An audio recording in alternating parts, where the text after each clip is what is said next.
Hey, this is Dan with School of Sheets. We build custom Smartsheet solutions, and today I'm going to do a video on conditional formatting in Smartsheet.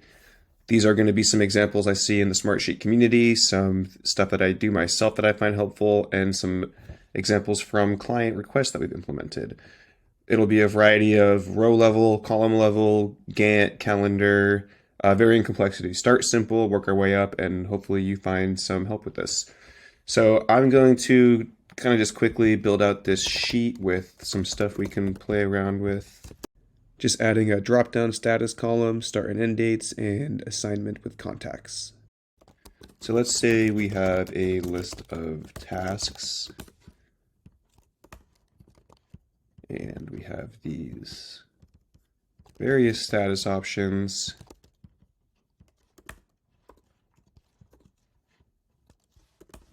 Going to make these all start a week later. Actually, let's make this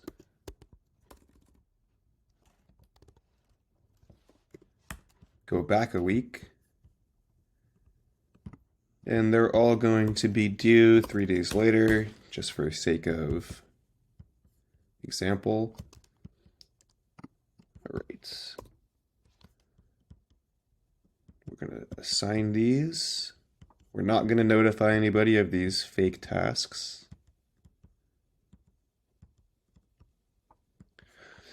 Okay, so we can do all sorts of stuff with conditional formatting. Again, we're going to start very simple.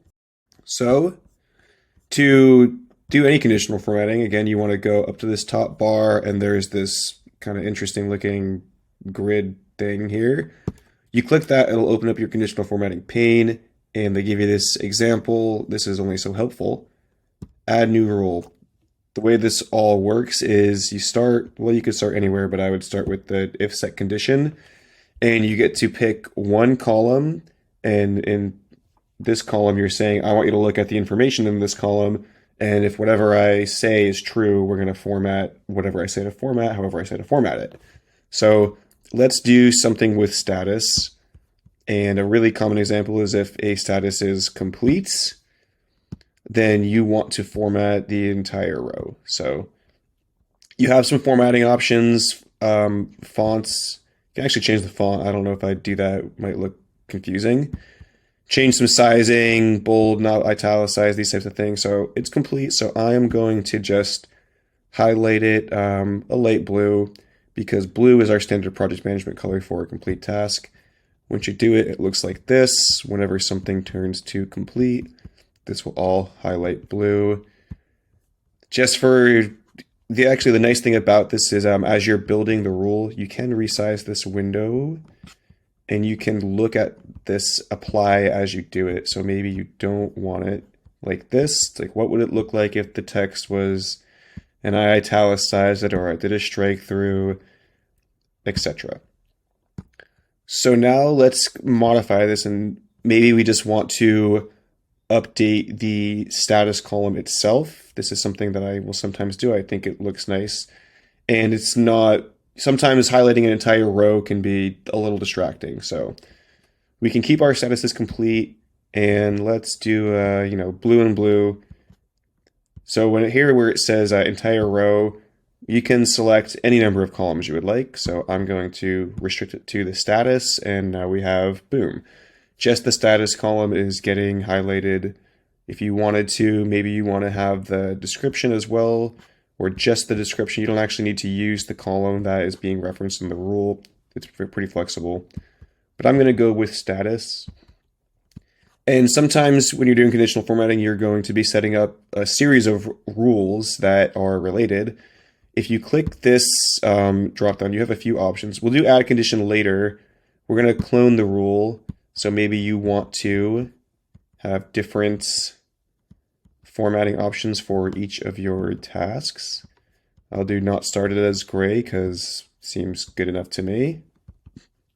In progress, green means go. Again, this is our standard color. I'm going to do light green and dark green text. On hold, normally use like an orange or yellow. I think the yellow is kind of hard to see, so I'll do the We don't actually have this. And I think is that, yeah, we have the 4 options. All right, so that's something like statuses. Some people,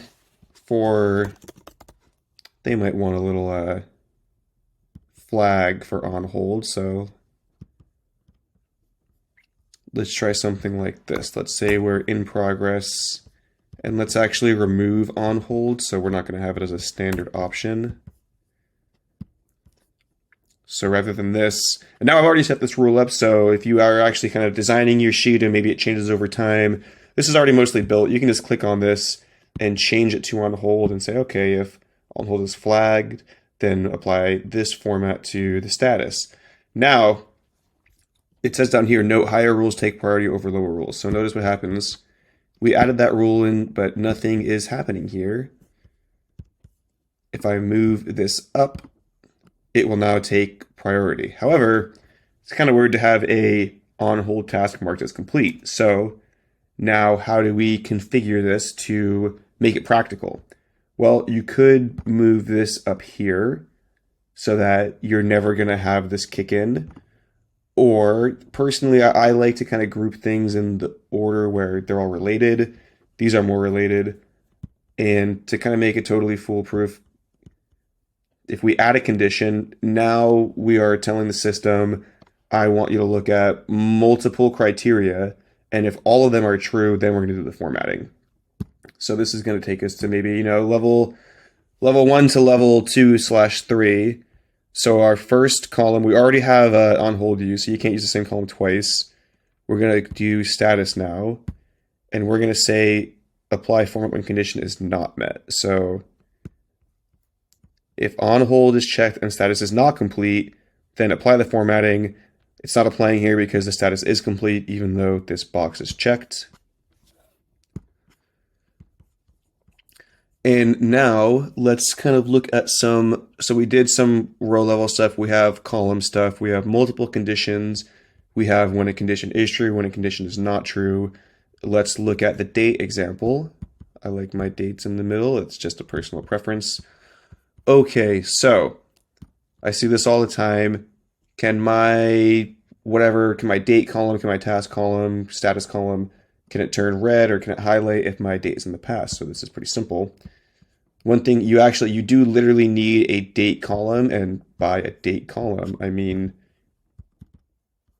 column type has got to be date for this to work. So if set condition, let's say if our end date is in the past, apply this format. Let's just do some red text, or we can make it really obvious so we can see it.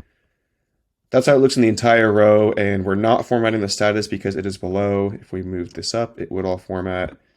This is a little much for my eyes, so maybe we're going to just restrict it to the end date column itself.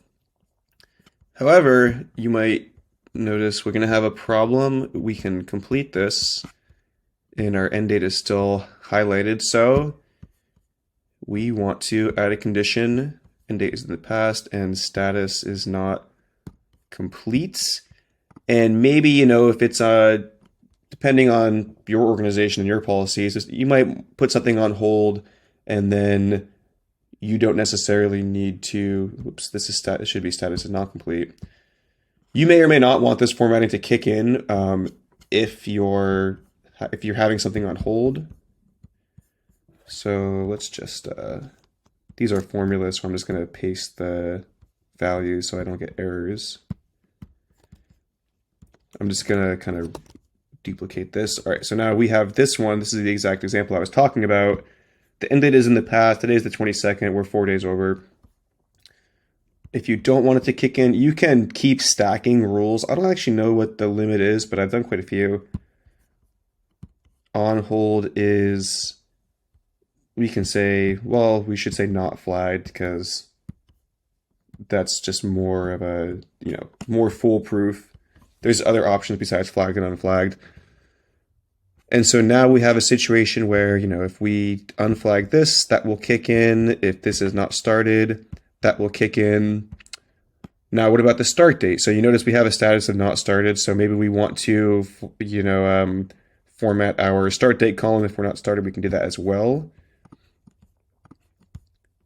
So same type of situation. If start date is in the past, and got to add a condition here. Status is not started.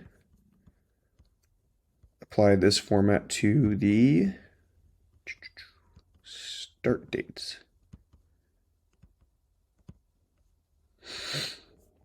So task 1, we're having some problems. It's both not started and overdue for completion.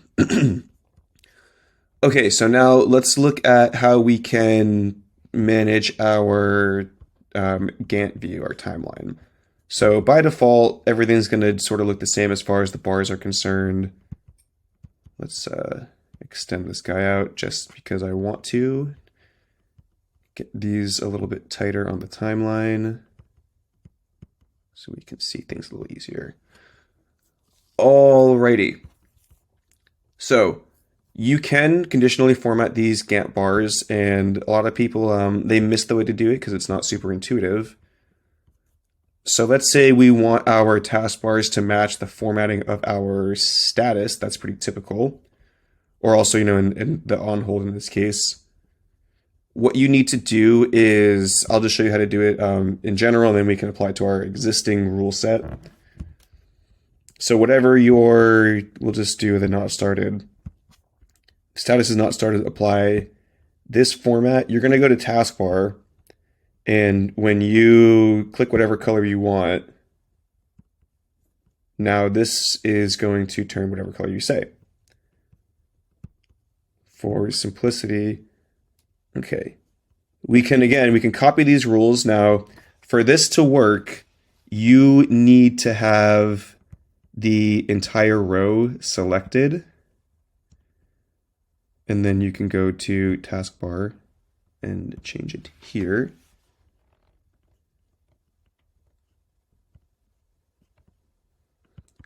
And you also want to take out the row level formatting, because then it will, of course, apply to the entire row. So for this one right here, now we get the orange bar for the taskbar.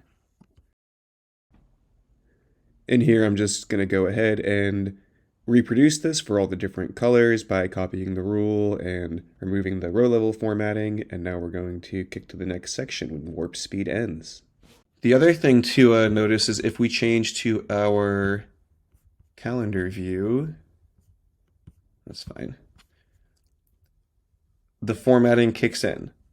So we have our blue for the completed, green for in progress. So it also applies to calendar view. All right, let's open up our Gantt again.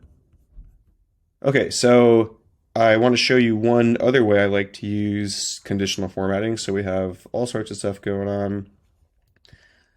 We're going to do some hierarchy-based conditional formatting, which I find really useful.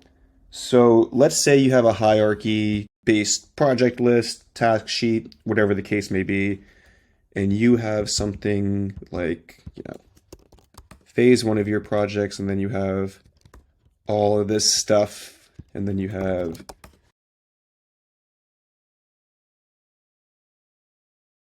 all right, so you might go in here and just do something like, maybe you'd give these guys a blue background and some white text, make it look pretty, and that's all nice. But when I go and make phase 3, of course, and I add my tasks in, well, nothing is going to change there. So we can conditionally format this with the assistance of some good old hierarchy columns. So in almost every sheet that I make that has hierarchy, I add columns called A and C, and this is short for ancestors and children. Oh, I didn't actually know you could make a totally blank column. That was a mistake. Anyways, so if you use the formula equals count ancestors, I'm going to do the primary column, change this to a column formula. We now get a number, which is showing the number of by ancestors, it means parents. So these all have one. If I was to indent this again, now this row has, just so you can see, this row now has 2 parents, so it's going to change. And we can also do count children. Having both, if you only have one level of hierarchy, one parent, one child, you don't really need both because it either is a parent or it's either a child. But we're going to actually do multiple levels of hierarchy and show how to conditionally format that, so both of these will become useful. All right, so easy example. Now let's say we want to apply that same formatting to our parent rows. So I'm going to add a new rule where, and I'm going to put this at the top because I like to, this is sort of the first priority in my opinion. So how do we determine if something is the top level hierarchy option? Well, it has no ancestors. That's the answer. So if ancestors is 0, we can apply this nice dark blue background, white text, change the font to 12. Something like that.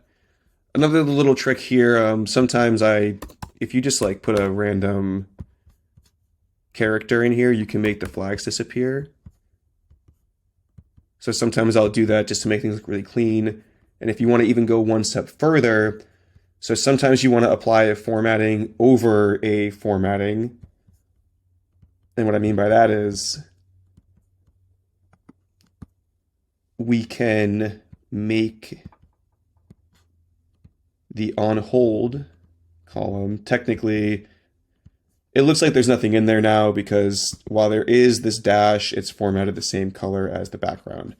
And this still stays in here. And we can even, normally it might be common you have quote unquote back-end columns, which are columns that have information that is helping the sheet to function but are distracting to see. So I might even, in certain cases, if I kind of think it's necessary, you can even do something like, if you want to sort of show like, hey, this isn't really something for you to interact with, or remember to hide it, we can first format these backend columns with a certain type of color.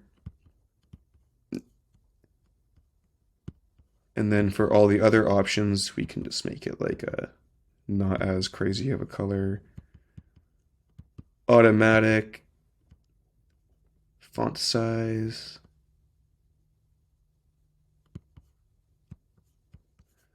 And now it looks something like this. And I would go in here. If I was making this for myself or somebody, these would be hidden, you wouldn't see them. But if they did appear, there'd just be a visual cue that clearly you're not interacting with that. So we can repeat this for really a lot of hierarchy levels. So let's say this is really like call it a subtask. Let's do this. And subtask II. Okay, so again, all of our existing rules will apply, but maybe we want to make this a little smaller. So what we can do is, I'm going to copy this rule because it's going to be useful.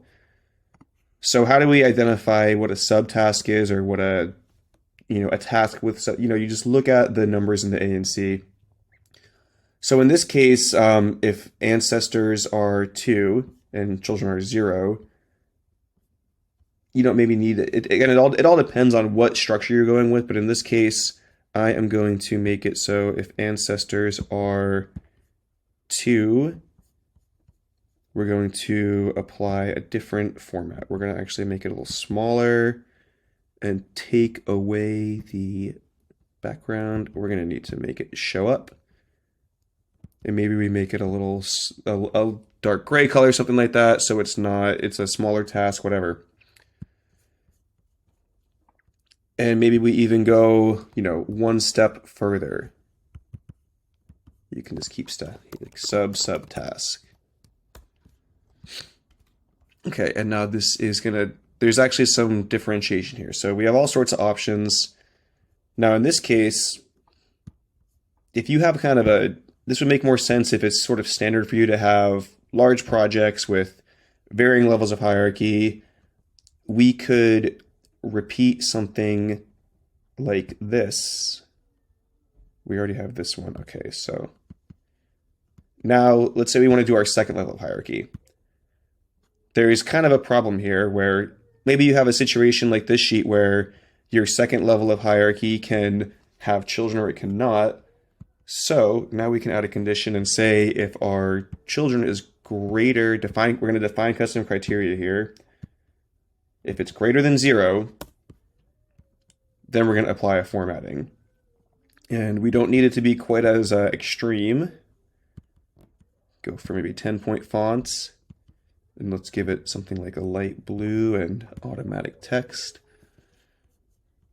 So now we can see our bucket down here.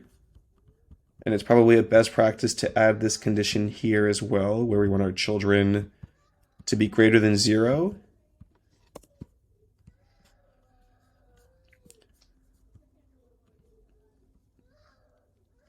And then finally,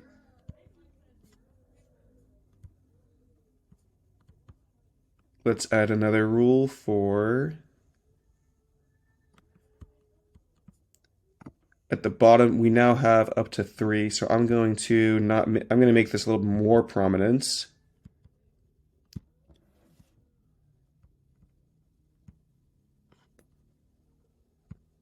We could. That's probably too much. And again, the nice thing is you can play around with this and make it look how you like. So at our lowest level, let's make this one the smaller, maybe italicized. I think I like the dark gray. So you can do something like this. Maybe for this one, it might look nice to make it 9. And for consistency, give it some type of background so that when you see the background, you know there are individual tasks underneath this. Now, in the midst of all of this, something else is I think we have 12 point, 10 point, 9 point, 9 point. But then some of these, if we do something like, oopsies, make sure you save your stuff. If this becomes a subtask, I would like it to have the same size. So I would put,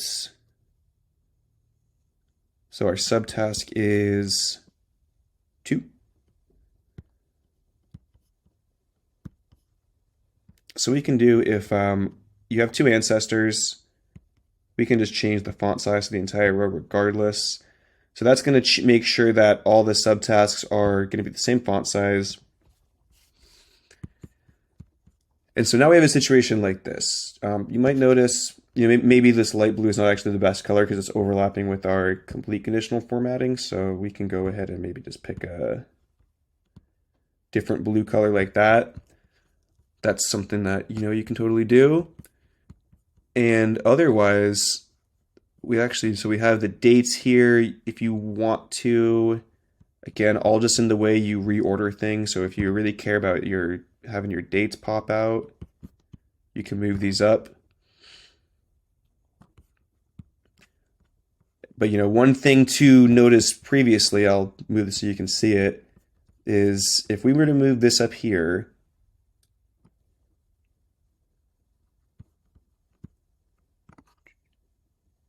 this one actually. Okay, so now this rule is taking priority, so it's making this blue, but the red text is still kicking in. That's because we have automatic text as the text formatting for this option. Therefore, there is no conditional formatting per this rule, so this one will apply. However, the highlight will not because the highlighting is taking priority from the higher rule. Let's move this back down to where it belongs. And now we have this type of situation here. So I guess the last thing I'll probably show you is, I'll do this sometimes, not uncommon to have your primary column bolded in pretty much all cases. So what we're going to do is, if you want to have a rule always take place no matter what, a good thing to do is use like a column formula that will always have a value, or pick basically you want to select a condition that will always exist. So I know no matter what that my A column is going to have a number. So I can use that to make my description bold.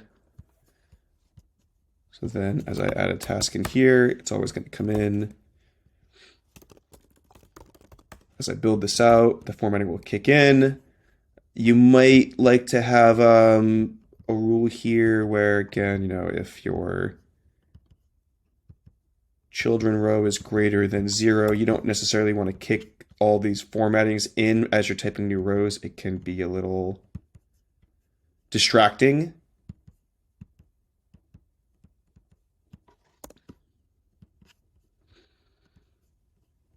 I think it's just those two. So now this row technically, even though you deleted this cell, the reason this is happening is this interesting thing. This row technically still exists. You notice this box populated. There's values here. If we delete this, that formatting will disappear. I promise. There it goes. Maybe you have some individual line items. You could highlight them if you want to. You don't have to. And then if we were to go here, this goes. If we were to do that, this goes. And then you can use this as you please. So let's see, what else? I think that kind of covers a lot of the basics, mediums, and some of the mildly more complex conditional formatting questions. I'm going to stop there. I hope that you found this video helpful. And if anything isn't covered here in the realm of conditional formatting, let me know and I can try to help you out. If you are interested in getting some help with your Smartsheet project, whether you're making a new system, want some updates, we are a full service consulting agency. There is a link to a form that you can fill out to send us your project information and schedule a 30-minute call with me. So if that's something you're interested in, go ahead and do that. Otherwise, all the YouTube stuff, liking the video, commenting, subscribing for more Smartsheet content, that's very much appreciated. Have a great day and see you soon. Bye.